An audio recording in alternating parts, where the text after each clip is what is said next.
So in this Canva tutorial video, I want to show you guys how to bend a line here in Canva. So first thing, I'm just going to show you guys something here. So if you go to elements right here and you go to lines and shapes and you press on see all and you press on the line option right here. If you press on this line option and let's just say I want to make it a little bit larger so you can see it better, there actually is an option for me to bend this line. So it's going to stay straight. If I want to go to where it says line type right here, you can make it elbowed.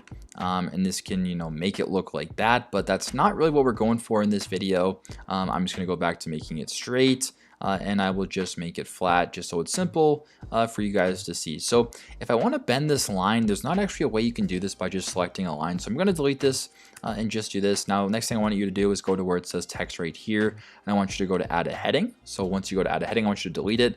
I want you to hold shift on your keyboard. And I either want you to use, I don't want you to use the dash. I want you to use the underscore feature right here.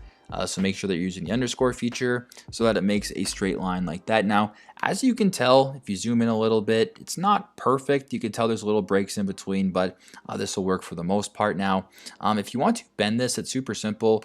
Press on this right here, press on this, go to where it says effects.